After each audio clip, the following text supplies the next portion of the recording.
Hello दोस्तों, स्वागत है हमारे यूट्यूब चैनल इन स्टूडेंट में। तो आज हम आपको बताने वाले हैं क्लास 6 एनसीईआरटी हमारे अतीत ए क्या, कब, कहाँ और कैसे। ठीक है, तो इसमें हम क्या अध्ययन करने वाले हैं, इस लेसन में हम लोग क्या अध्ययन करने वाले हैं।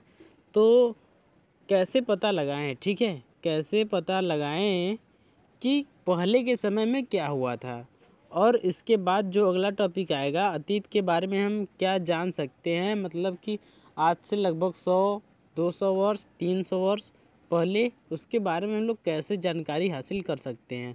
लोग कहाँ रहते थे पहले के समय में, आज से लगभग 4000 5000 12000 साल पहले वर्ष पूर्व लोग कहाँ रहते थे, इसके बारे में हम लोग जानकारी इकट्ठा करेंगे।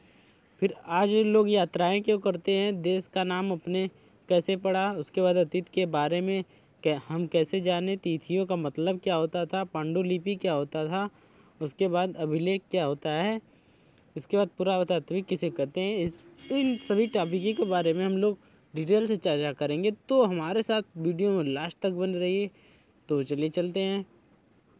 तो हमारा जो सबसे पहला यहाँ पे टॉपिक है, क्या कैसे पता लगाएं। ठीक है, तो इसके बारे में हम लोग जानकारी इकट्ठा करते हैं। यह जानने के लिए कि कल क्या हुआ था, तुम रेडियो सुन सकते हो, टेलीविज़न देख सकते हो, फिर अखबार पढ़ सकते हो। साथ ही जानने के लिए पिछले साल क्या हुआ था, तुम किसी ऐसे व्यक्ति से बात कर सकते हो जिसे उस समय की स्मृति हो।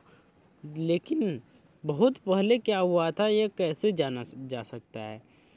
तो यहाँ पे यही समझाने का प्रयास किया गया है कि आपको यदि 1 दिन 2 दिन या 5 दिन का बात पता करना होगा या कोई समय पता करना होगा, तो आप रेडियो टेलीविज़न या तो अखबार पढ़ के उनके बारे में जानकारी इकट्ठा कर सकते हो। लेकिन आपको यदि बहुत 1000 साल पहले की बात को पता करना होगा, तो आप कैसे जानकारी इकट्ठा कर सकते हो। इसके बाद जो हमारा नेक्स्ट टॉपिक आता है, अतीत के बारे में। ठीक है, हम क्या जान सकते हैं, अतीत के बारे में हम क्या जान सकते हैं। तो अतीत के बारे में बहुत कुछ जाना जा सकता है, जैसे लोग क्या खाते थे, कैसे कपड़े पहनते थे, किस तरह के घरों में रहते थे। हम खेटकों, शिकारियों, जिसे शिकारी बोला जाता था, पशुपालक, पालकों, कृषकों, शासकों, पुरोहितों, शिल्पकारों, कलाकारों, संगीतकारों, वैज्ञानिकों के जीवन के बारे में जानकारी हासिल कर सकते हैं। यही नहीं, हम यह भी पता कर सकते हैं कि उस समय बच्चे कौन खेल खेलते थे, कौन सी कहानियाँ सुना करते थे, कौन से नाटक देखा करते थे, फिर वो कौन से गीत गाते थे। यहाँ पे आपको क्या बताने का प्रयास किया गया है कि अतीत के बारे में हम क्या क्या जान सकते हैं। ठीक है, क्या क्या जान सकते हैं, जैसे कि उस समय पशुपालक या तो शिल्पकारी, पुरोहित, व्यापारी, कृषक, कलाकार, संगीतकार, वैज्ञानिक, किसी के भी बारे में हम जानकारी हासिल कर सकते थे। उसके बाद हम बात करते हैं लोग कहाँ रहते थे। ठीक है, इसके बारे में हम बात करते हैं, लोग कहाँ रहते थे। तो हमको मानचित्र देखना है, अभी हम आगे मानचित्र भी दिखाएंगे। तो मानचित्र में आपको ये देखना है कि नर्मदा जो नदी है उसका पता लगाना है आपको। कई लाख वर्ष पहले से लोग इस नदी के तट पर रह रहे हैं। यहाँ रहने वाले आरंभिक लोगों में से कुछ कुशल संग्राहक थे, आसपास के जंगलों की विशाल संपदा से परिचित थे। अपने भोजन के लिए वे जड़ों, फलों तथा जंगल के अन्य उत्पादों का यहीं से संग्रह किया करते थे। वे जानवरों का आखेट करके शिकार भी करते थे। तो पहले के जो लोग थे वे कहाँ रहते थे, जंगलों पर रहते थे, पहाड़ियों पर रहते थे, उसके बाद गुफाओं में रहते थे। लोग अपना भोजन इकट्ठा करते थे और शिकार भी करते थे और अपना भोजन संग्रह करते थे। उसके बाद जो नेक्स्ट टॉपिक है, अब हमको देखना क्या, ये तो नर्मदा नदी के बारे में था। अब इसमें हमको पता करना है उत्तर पश्चिम की जो सुलेमान और किरथर पहाड़ियाँ हैं, इनके बारे में पता लगाना है। इसके बाद इसमें जो डिटेल है, इस क्षेत्र में कुछ ऐसे स्थान है जहाँ लगभग 8000 वर्ष पूर्व स्त्री पुरुषों ने सबसे पहले गेहूँ और जौ की फसलों को उपजाना आरंभ किया था। तो यहाँ पे क्या हुआ था, सुलेमान और किरथर की पहाड़ियों पर, तो यहाँ पर जो 8,000 पुरुष स्त्री और पुरुष थे। उन्होंने सबसे पहले गेहूं तथा जौ की फसल को उपजाना आरंभ किया था। उन्होंने भेड़ बकरी और गाय बैल जैसे पशुओं को पालतू बनाना शुरू किया था। लोग गांव में रहते थे। उत्तर पूर्व में गारो तथा मध्य भारत में विंध्य पहाड़ियों का पता लगाओ। ये कुछ ऐसे क्षेत्र थे जहाँ पर कृषि का विकास हुआ, जहाँ सबसे पहले चावल उपजाया गया। वे स्थान विंध्य के ऊपर स्थित थे।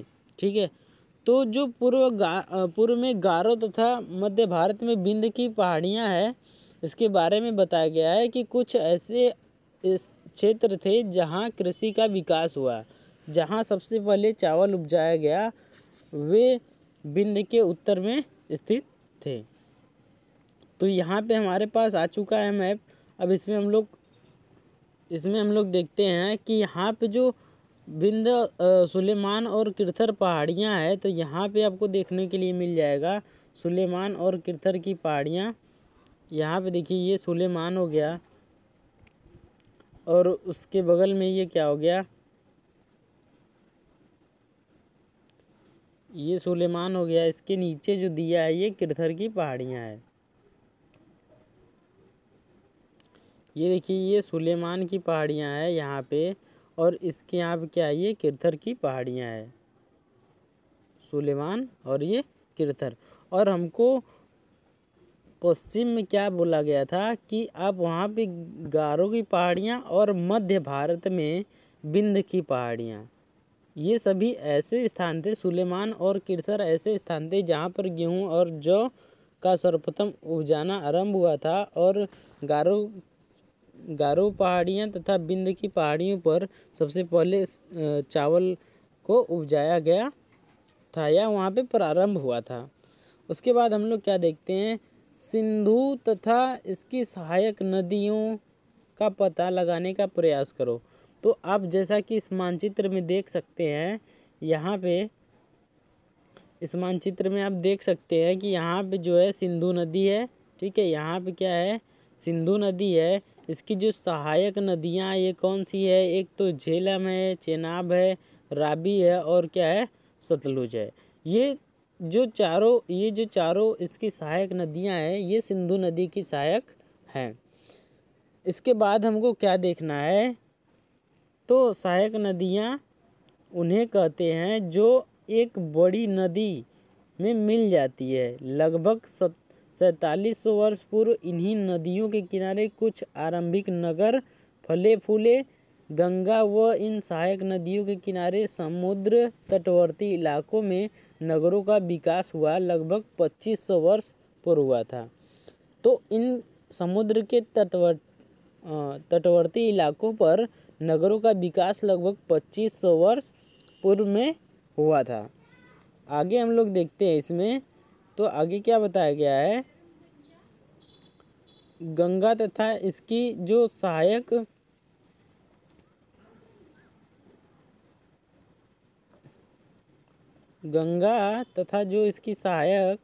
यहाँ पे नदी है, इसके बारे में हमको क्या करना है, पता लगाना है। ठीक है, इसके बारे में हमको पता लगाना है।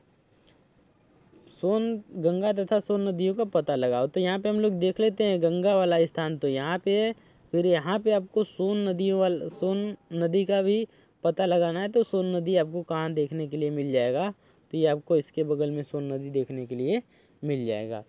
गंगा के दक्षिण में इन नदियों के आसपास, ठीक है, गंगा के दक्षिण में इन नदियों के आसपास के क्षेत्र प्राचीन काल में मगध, ठीक है, मतलब कि यहाँ पे जो यहाँ वाला जो राज्य था इसको बोला जाता था, यहाँ पे मगध राज्य था, वर्तमान बिहार के नाम से जाना जाता था। इसके शासक बहुत शक्तिशाली थे। उन्होंने एक विशाल राज्य स्थापित किया था। देश के अन्य हिस्सों में भी ऐसे राज्यों की स्थापना की गई थी। तो ये जो मगध था एक विशाल राज्य था, जो कि वहाँ के शासक इतने शक्तिशाली थे, उन्होंने इसको एक विशाल राज्य में स्थापित किया था। नेक्स्ट जो टॉपिक आने वाला है हमारा, आज लोग यात्राएं क्यों करते हैं, इसके विषय में हम लोग जानकारी इकट्ठा करेंगे। लोग जो है वो यात्राएं क्यों करते हैं। तो एक बार फिर से हम मानचित्र में देखेंगे कि पहाड़ियाँ, पर्वत, समुद्र, ठीक है, उपमहाद्वीप की प्राकृतिक सीमा का निर्माण करते हैं। हालांकि लोगों के लिए इन सीमाओं को पार करना आसान नहीं था।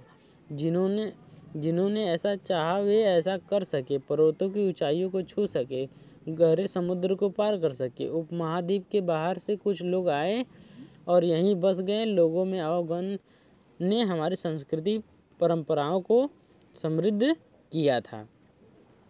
तो लोग बहुत मतलब कि पहाड़ियों, ऊंचे ऊंचे पहाड़ियों पर चढ़ जाते थे और वहाँ जो समुद्र गहरे गहरे थे उन समुद्रों को पार कर जाते थे।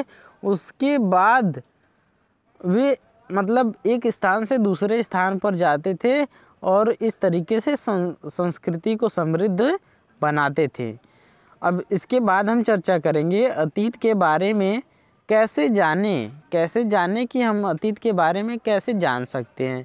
तो इसके लिए हमको बहुत प्राचीन समय में जो शासक हुआ करते थे वे अभिलेख और पांडुलिपि, ठीक है, अभिलेख वे होते थे जो पत्थरों पर खुदवाए जाते थे। उस पे राजा द्वारा अपने विजय, युद्ध में जो विजय हुआ करता था उसके बारे में तथा बहुत सारी अच्छी जानकारियों के बारे में उसमें बताया जाता था। अतीत की अब इसमें हम लोग देखते हैं थोड़ा कि पांडुलिपि क्या होता है। तो पांडुलिपि वे होते हैं जिसे जैसे कोई पत्र पर अपने हाथ से लिखा गया हो, उसे हम लोग पांडुलिपि कहते थे। अब इसमें हम लोग देख लेते हैं कि इसमें क्या कहने का प्रयास किया जा रहा है। अतीत के जानकारी हम कई तरीके से प्राप्त कर सकते हैं। इनमें से एक तरीका अतीत में लिखी गई पुस्तकों को ढूंढना और उसको पढ़ना है। ये पुस्तकें हाथ से लिखी होने के कारण पांडुलिपि कही जाती थी। अंग्रेजी में पांडुलिपि के लिए प्रयुक्त होने वाला मैन्युस्क्रिप्ट शब्द लैटिन शब्द के मैनु, जिसका अर्थ हाथ से लिखना है। ये पांडुलिपियाँ प्राप्त ताड़पत्रों, हिमालय क्षेत्र में उगने वाले भुर्ज नामक पेड़ की छाल से विशेष तरीके से तैयार भोजपत्र पर मिलती हैं। तो आपको यहाँ पर यही बताने का प्रयास किया जा रहा है कि प्राचीन समय में जो पुस्तकें लिखी जाती थी उन पुस्तकों को हाथ से लिखा होने के कारण उन्हें पांडुलिपि कहा जाता था। और पांडुलिपि जो है उसको इंग्लिश में मैन्युस्क्रिप्ट कहा जाता है। इस शब्द लैटिन शब्द के मेनू, जिसका अर्थ हाथ से लिखना है। ये पांडुलिपियाँ प्रायः ताड़ के पत्रों अथवा हिमालय क्षेत्र में उगने वाले भोज नामक पेड़ की छाल से विशेष तरीके से तैयार भोजपत्रों पर लिखी मिलती थी। अब इसके बाद हम जो चर्चा करने वाले हैं ये अपने देश का नाम कैसे पड़ा, इसके बारे में हम डिटेल से चर्चा करेंगे। तो अपने देश के लिए हम प्रायः इंडिया तथा भारत जैसे नामों का प्रयोग करते हैं। इंडिया शब्द इंडस शब्द से निकला है, जिसे संस्कृत में सिंधु कहा जाता है। मतलब कि इंडिया तथा भारत जैसे नामों का जो हम प्रयोग करते हैं या बहुत विदेश के लोग भी प्रयोग करते हैं, तो इंडिया शब्द जो है वो इंडस से निकला है, जिसे संस्कृत में सिंधु कहा जाता है। अपने एटलस में आप ईरान और यूनान का पता लगाइए, ठीक है, ईरान और यूनान का पता लगाइए। तो ऐसा हम क्यों बोल रहे हैं, तो जो ईरानी और यूनानी थे, इसके हम आगे बताते हैं आपको। लगभग 2500 वर्ष पूर्व उत्तर पश्चिम की ओर से आने वाले ईरानियों और यूनानियों ने उत्तर पूर्व किधर है, तो हम आपको बता देते हैं। ये इधर आपको इधर उत्तर पूर्व देखने के लिए मिल जाएगा। इधर क्या है, उत्तर पूर्व देखने के लिए मिल जाएगा। इधर हो जाएगा नॉर्थ साउथ ईस्ट वेस्ट, ठीक है, ईस्ट वेस्ट। तो आपको इधर उत्तर पूर्व देखने के लिए मिल जाएगा। तो जो ईरानी थे और यूनानी थे, उन्होंने सिंधु को इंदोस अथवा इंदोस और इस नदी के पूर्व में स्थित भूमि प्रदेश को, जो इस इंदोस जो नदी थी इसके भूमि के मतलब कि पूर्व में स्थित भूमि को क्या बोला, इंडिया कहा। भारत का नाम का प्रयोग उत्तर पश्चिम में रहने वाले लोगों के एक समूह के लिए किया जाता था। एक समूह का उल्लेख संस्कृत की आरंभिक लगभग 3500 वर्ष पुरानी कृति ऋग्वेद में मिलता है। इसके बाद में इसका प्रयोग देश के लिए होने लगा। इसका ऋग्वेद में इसका प्रयोग मिलता है। इसके बाद हम लोग बात करते हैं आगे। तो क्या जो इसमें इस पार्ट का एक लड़की को मानकर यहाँ पे क्वेश्चन किया गया है, क्या तुम बता सकती हो कि कठोर सतह पर लेख लिखवाने के क्या लाभ हो सकते थे? ऐसा करवाने के क्या क्या कठिनाइयाँ आती थी? इसके अतिरिक्त अन्य कई वस्तुएं अतीत में बनी और प्रयोग में लाई जाती थी। ऐसी वस्तुओं का अध्ययन करने वाले व्यक्ति को पुरातत्वविद कहते या कहलाता है। जो पुरातत्वविद होते हैं वे करते क्या है, तो पुरातत्वविद पत्थर और ईंट से बनी इमारतों के अवशेषों, चित्रों तथा मूर्तियों का अध्ययन करते हैं। वे औजारों और हथियारों, बर्तनों, आभूषण तथा सिक्कों की प्राप्ति के लिए छानबीन तथा खुदाई भी करते हैं। इनमें से कुछ वस्तुएं पत्थर, पक्की मिट्टी तथा कुछ धातुओं की बनी हो सकती हैं। ऐसे तत्व कठोर तथा जल्द नष्ट न होने वाले होते थे। पुरातत्वविद जानवर, चिड़ियों तथा मछलियों की हड्डियों को ढूंढते थे। इससे उन्हें यह जानने में मदद मिलती थी कि अतीत में लोग क्या खाते थे। वनस्पति के अवशेष बहुत मुश्किल से बच पाते थे। यदि अन्न के दाने अथवा लकड़ी के टुकड़े जल जाते थे तो वे जले हुए रूप से बचे रहते थे। तो यहाँ पे आपको केवल यही बताने का प्रयास किया गया है कि जो लेख लिखवाए जाते थे वे कठोर सतह पर क्यों लिखवाए जाते थे। तो इसका जो आंसर होगा, इसलिए लिखवाए जाते थे क्योंकि वह कई वर्षों, हजार वर्षों तक सलामत रहे और यह नष्ट ना हो। और इसको लिखवाने में बहुत कठिनाइयों का सामना करना पड़ता था। ये लेख जो है, इसके बाद हम देखते हैं पुरातत्वविद। तो पुरातत्वविद वे होते हैं जो प्राचीन समय में ईंट से बनी इमारतें या चित्र, मूर्ति, हथियार, औजार, बर्तन, आभूषण, सिक्के की छानबीन या खुदाई करते हैं। उन्हीं को पुरातत्वविद कहा जाता है। अब आगे हम बात करते हैं, क्या पुरातत्वविदों की जो बहुधा कपड़ों के अवशेष से मिलते होंगे? तो ऐसा हमको कि कपड़ों से मिलते होंगे। अब आगे हम देखते हैं, पांडुलिपि अभिलेखों तथा पुरातत्व से ज्ञात जानकारियों के लिए इतिहास जो प्रयोग करता है उसे स्रोत शब्द का प्रयोग करता है। जैसे कि उसको कोई भी चीज़, जैसे कि पांडुलिपि मिल गई, अभिलेख मिल गई, पुरातत्व से जो भी ज्ञात हुआ है या औजारों से मिल गई, तो उससे जो पुरातत्वविद थे उसे बोलते थे कि स्रोत, उसे स्रोत शब्द से बताते थे। इतिहासकार उन्हें कहते हैं जो अतीत का अध्ययन करते हैं। स्रोत प्राप्त होते ही अतीत के बारे में पढ़ना बहुत रोचक हो जाता है, क्योंकि इस स्रोतों की सहायता से हम धीरे धीरे अतीत का निर्माण करते जाते हैं। इतिहासकार तथा पुरातत्वविद उन जासूसों की तरह हैं जो इन सभी स्रोतों का प्रयोग सुराग के रूप में अतीत को जानने के लिए करते हैं। आगे हम बात करते हैं, तो यहाँ पे आगे क्या दिया गया है, तिथियों का मतलब क्या होता है। तिथियों का मतलब, तो अगर आपसे कोई पूछता है कि आप कब पैदा हुए थे, तो आप यही बताएंगे कि पहले तो आप साल या साल बताएंगे कि आप किस वर्ष में पैदा हुए थे, फिर महीना, फिर दिन। तो इसी तरीके से प्राचीन समय में भी तिथियों का मतलब भी बताया गया है। तो हम यहाँ पे देखते हैं, अगर कोई आपसे तिथि के विषय में पूछे तो तुम शायद यही दिन, तारीख, माह, वर्ष जैसे कि 2000 या इसी तरह का कोई और वर्ष बताओगे। ठीक है, वर्ष की गणना ईसाई धर्म के प्रवर्तक ईसा मसीह के जन्म के तिथि से की जाती है। मतलब कि जो ईसा मसीह थे, वहाँ पे क्या था कि ईसा मसीह के जो जन्म के पहले था उसे ईसा पूर्व बोला जाता था, वहाँ से तिथि का धीरे धीरे निर्माण हुआ था। 2000 वर्ष कहने से पहले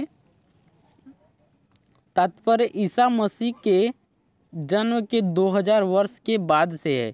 ईसा मसीह के जन्म के पूर्व की सभी तिथियां ईसा पूर्व से पहले के रूप में मानी जाती हैं। इस पुस्तक में हम 2000 को अपना आरंभिक बिंदु मानते हुए वर्तमान से पूर्व तिथियों का उल्लेख करेंगे। मतलब जो ईसा मसीह के जन्म से जो पूर्व था उसे हम लोग ईसा पूर्व बोलते थे, और जो ईसा मसीह के जन्म के बाद आता है उसे हम लोग ईसवी बोलते हैं। अब इतिहास और तिथियों के बारे में थोड़ा सा अध्ययन कर लेते हैं। तो अंग्रेजी में इसको बीसी, ठीक है, अंग्रेजी में बीसी, हिंदी में इसको ईसा पूर्व बोला जाता है। इसका तात्पर्य है बीसी का बिफोर क्राइस्ट, और इसको ईसा पूर्व कहते हैं। कभी कभी तुम तिथियों से पहले एडी हिंदी में लिखा पाते हो। यह एनो डोमिनी नामक 2 लैटिन शब्दों से बना है। इसका तात्पर्य ईसा मसीह के जन्म के वर्ष से पूर्व है।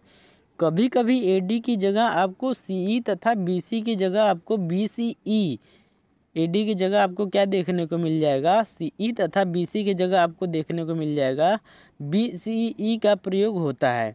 सी अक्षरों का प्रयोग कॉमन एरा तथा बीसीई का प्रयोग जो है बिफोर कॉमन एरा के लिए किया जाता है। हम इन शब्दों का प्रयोग इसलिए करते थे क्योंकि विश्व के अधिकांश देशों में अब जो कैलेंडर प्रचलित हुआ है ये सामान्य हो गया है। मतलब कि ये जो एडी है, बीसी है, ये सामान्य विश्व के सभी देशों में प्रचलित हो गया है। भारत में तिथियों के इस रूप का प्रयोग लगभग 200 वर्ष पूर्व आरंभ हुआ था। कभी कभी अंग्रेजी के बीपी अक्षरों का प्रयोग होता है जिसका तात्पर्य बिफोर प्रोजेक्ट, वर्तमान से पहले होता है। इसके बाद हम आगे बात करते हैं। इसमें जो उपयोगी शब्द है, इसमें उपयोगी शब्द क्या है, यात्रा। तो मनुष्य जो है यात्रा क्यों करता है, इसके विषय में हमने आपको बताया था कि जब मनुष्य यात्रा करता है, एक स्थान से दूसरे स्थान पर जाता है, तो ढेर सारी जानकारियों का आदान प्रदान होता है। फिर पांडुलिपि क्या होती है, ऐसी किताब जो मनुष्य अपने हाथ से लिखा होता है उसे पांडुलिपि कहते हैं। अभिलेख क्या होता है, पत्थरों पर कुछ लेख लिखवाए जाते हैं तो उसे अभिलेख बोला जाता है। पुरातत्व क्या होता है, तो जो प्राचीन समय में ईंट पत्थर या तो अभिलेख मिलते थे या औजार आभूषण या सिक्के मिलते थे, उसके बारे में जो अध्ययन करते थे उसे पुरातात्विक, और जो ये सब जानकारियाँ मिलती है उसे पुरातत्व कहते हैं। इतिहासकार क्या होता है, जो इतिहास की जानकारी या तो इतिहास के बारे में लिखता है उसे इतिहासकार बोलते हैं। स्रोत क्या होता है, तो जैसे कि कोई भी अभिलेख मिल गया या तो पांडुलिपि मिल गई तो इसको जो इतिहासकार थे इसको स्रोत कहते थे। अज्ञात लिपि का अर्थ निकालना। अज्ञात लिपि मतलब कि ऐसी लिपि प्राप्त हुई है जिसका अभी तक कोई अर्थ नहीं निकला है। अब हम कुछ महत्वपूर्ण तिथियों के बारे में जान लेते हैं। कृषि का आरंभ 8000 वर्ष पूर्व हुआ था। सिंधु सभ्यता के प्रथम नगर 4700 वर्ष पूर्व हुआ था, और गंगा के प्रथम नगर मगध का बड़ा राज्य जो था वो 2500 वर्ष पूर्व हुआ था। अब इसके बाद जो है हम प्रश्नों को करने का प्रयास करेंगे, प्रश्नों को करने का प्रयास करेंगे। तो इसमें हमको क्या देखना है, इसमें आपसे पूछा है कि सुमेलित कीजिए। जो नर्मदा नदी जो थी, नर्मदा घाटी जो थी, वहाँ पे आपको पहला बड़ा राज्य था कि आखेटा तथा संग्रहक थे कि लगभग 2500 वर्ष पूर्व के नगर थे कि आरंभिक कृषि हुई थी कि प्रथम नगर था। तो यहाँ पे आपको इसके बाद मगध का बताना है, गारो की पहाड़ियाँ बताना है, सिंधु तथा इसकी सहायक नदियों के बारे में बताना है, गंगा घाटी के बारे में बताना है, और इसके बाद रसीदा से जो भी प्रश्न पूछा गया था उसके बारे में हमको डिटेल से इसमें बताना है। तो इसके बाद क्या करना है, आपको पुरातत्वविदों द्वारा पाई जाने वाली सभी वस्तुओं तथा सभी वस्तुओं की एक सूची बनाओ तथा इसमें बताओ कि कौन सा इसमें बताओ कि कौन सा पत्थरों से बना हुआ था। इसमें कौन सा पत्थरों से बना हुआ था, इसके बारे में आपको बताना है। तो हम यहाँ पे तो यहाँ पे जो नर्मदा घाटी के जो लोग थे, ठीक है, इसको हम सम्मिलित करने का प्रयास करते हैं। तो जो नर्मदा घाटी के लोग थे ये क्या करते थे, आखेटक और संग्रहण करते थे।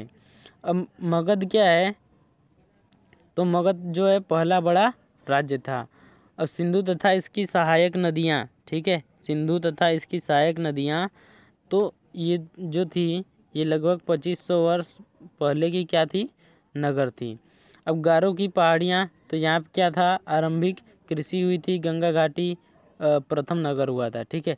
तो यहाँ पे हम इसको सम्मिलित कर लिए हैं। अब पांडुलिपियों तथा अभिलेखों में एक प्रमुख अंतर बताओ। तो इसमें अंतर क्या हो जाएगा कि पांडुलिपियाँ जो होती थी एक ऐसा किताब होता था जिसे हाथ से लिखा जाता था, और अभिलेख क्या होते थे जो पत्थरों पर खुदवाए जाते थे, और ये बहुत ज़्यादा समय तक चलते थे। पुरातत्वविदों द्वारा पाई जाने वाली, तो इसमें आपको आभूषण, सिक्के, हथियार और इसमें अभिलेख मिल जाएंगे।